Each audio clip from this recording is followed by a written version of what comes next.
Welcome to the Nursing Scope of Practice Guideline online education module. This module is based on our practice support tool, Nursing Scope of Practice Guideline, located on our website.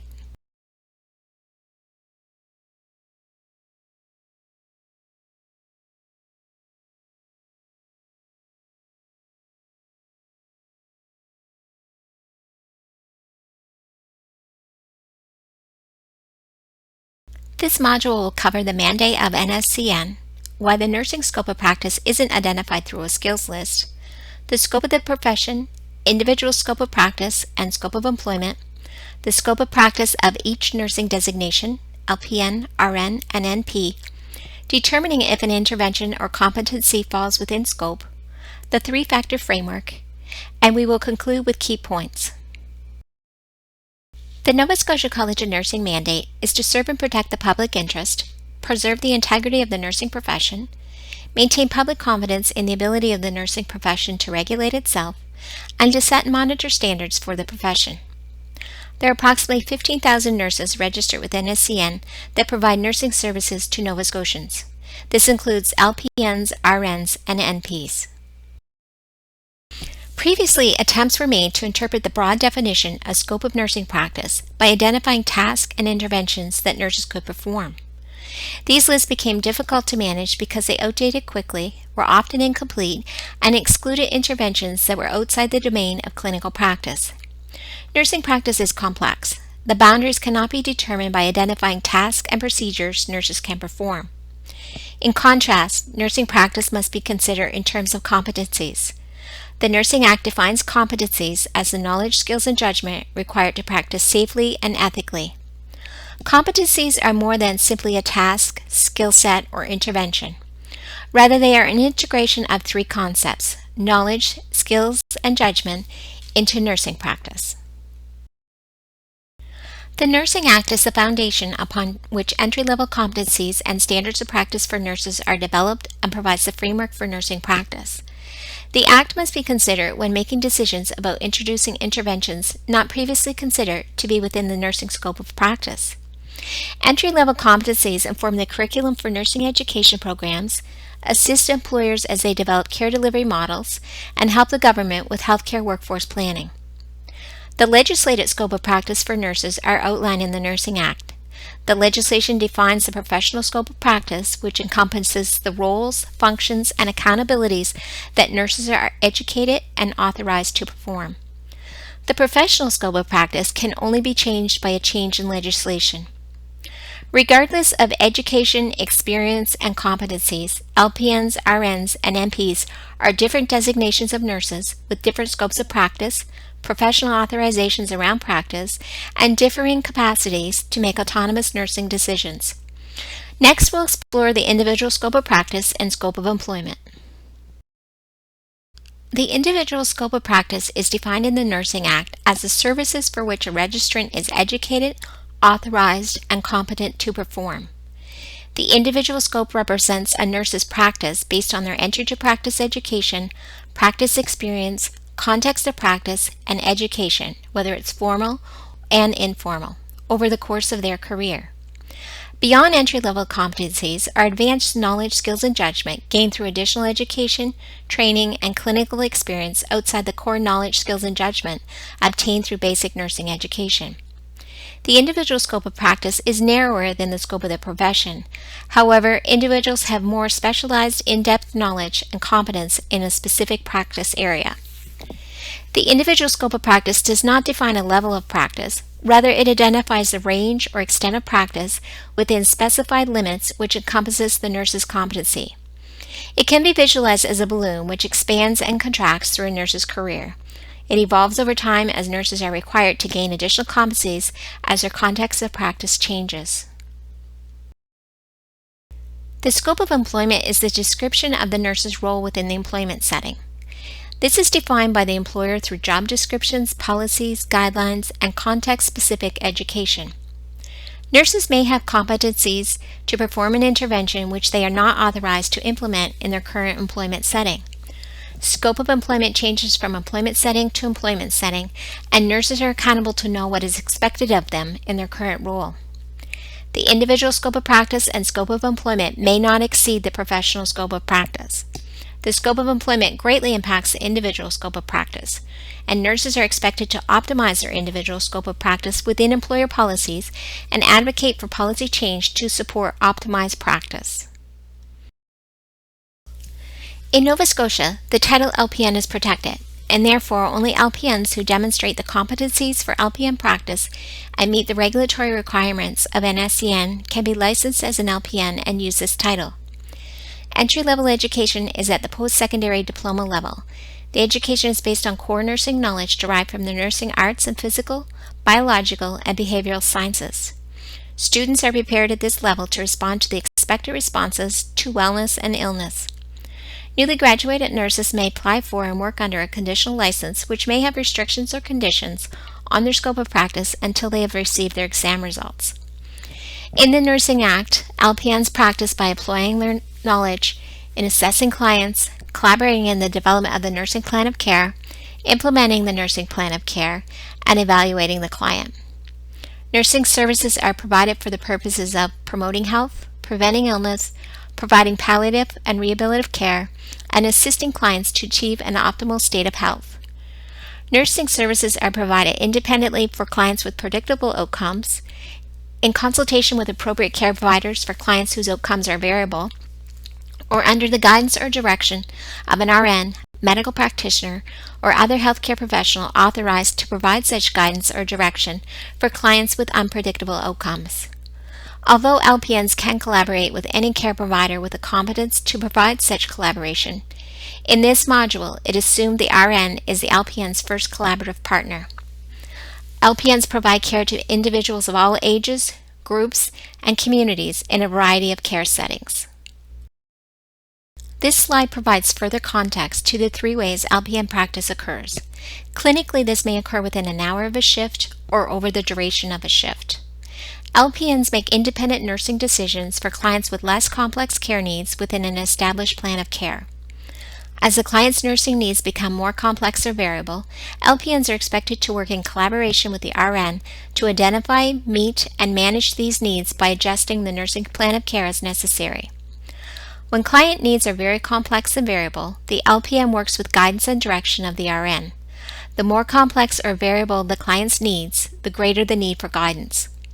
Trust, respect, and communication are the cornerstones for effective collaboration. Collaboration happens when two or more individuals discuss the needs of a client, offer their unique perspective based on their professional capacity, and collectively come to a consensus regarding a decision to address the issue. Collaboration is an ongoing process that requires effective communication among nurses and members of the healthcare team and a clear understanding of the roles of the individuals involved. The nature and intensity of collaboration, guidance, and direction vary based on the client's needs and the individual nurse's capacity.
In Nova Scotia, NP is a protected title, and therefore only registered nurses who demonstrate the competencies for nurse practitioner practice and meet the regulatory requirements of NSCN can be licensed as an NP and use this title. Graduate education in nursing at the doctorate degree is the minimum education and preparation required for NPs. Further information on the NP scope of practice can be found in the Nurse Practitioner Practice Guideline found on our website. Newly graduate NPs may apply for and work under a conditional license while awaiting their exam results. In the Nursing Act, NP practice is defined as the application of advanced nursing knowledge, skills, and judgment in addition to the scope of practice for the RN designation. NPs have an expanded legislated scope of practice from that of an RN, a different professional designation, and defined scope of practice. In accordance with the standards of practice of NPs, they may diagnose a disease, disorder, or condition, communicate the diagnosis to the client and other healthcare providers as appropriate, perform procedures, initiate, order, or prescribe consultations, referrals, and other acts, order and interpret screening and diagnostic tests, recommend, prescribe, or reorder drugs, blood products, and related paraphernalia, including research, education, consultation, management, administration, regulation, policy, or system development relevant to the above. The complexity of today's healthcare environment requires all nurses to work through their optimized scope of practice. This means that nurses are utilized to the full range of their role, responsibility, and functions for which they are educated, competent, and authorized to perform.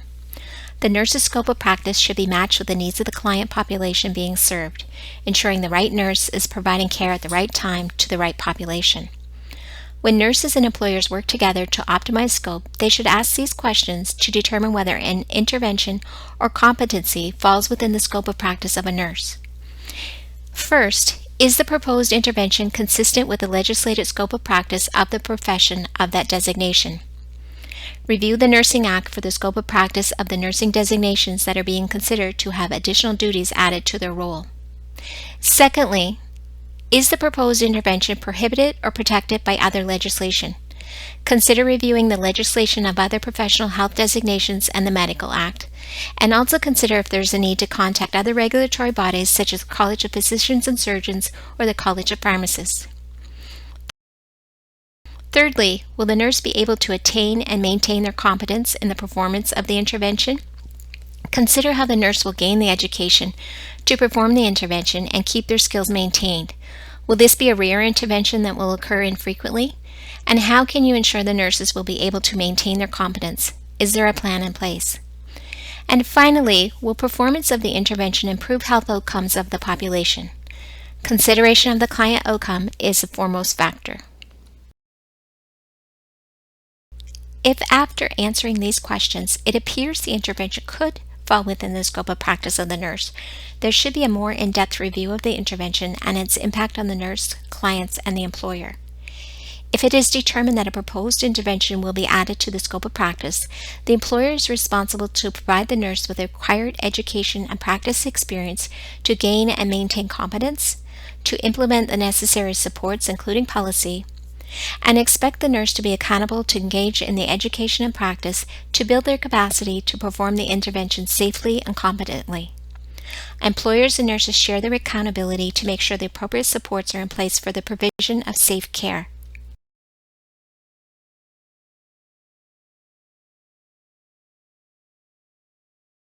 Once it has been determined the nursing intervention is within the scope of practice of the nurse, it will need to be decided which nursing designation is most appropriate to perform the interventions within the specific context of care.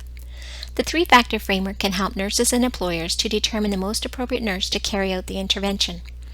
Just because the nurse has a regulatory authority through the professional scope of practice does not mean the intervention is appropriate for all contexts of care. Employers and nurses are responsible to ensure that clients receive care from nurses whose scope of practice best meets their healthcare needs. Determining which designation of nurse most appropriately matches the client's needs requires an analysis of three equally important factors: the client, the nurse, and the environment. The three factors of the three-factor framework are not considered in isolation, but rather in combination with each other. Client factors refer to the overall complexity of the client's needs, including the predictability and consistency of responses to interventions, or achieving expected outcomes and the risk of negative outcomes. The client's biopsychosocial, cultural, and emotional needs can influence client complexity, and it can vary on a continuum from less complex to highly complex. Regardless of education, experience, and competencies, LPNs and RNs are different designations of nurses with different scopes of practice, professional authorizations around practice, and different capacities to make autonomous nursing decisions. Other nurse factors include their individual capacity to provide safe and competent care in a given situation, and their ability to predict and manage the outcomes of their actions or the client's responses to the interventions.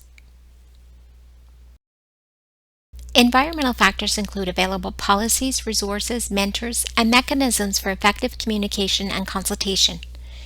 Geographical proximity to resources and services are also environmental factors that can affect client care, such as rural or urban location, acute care, or community care.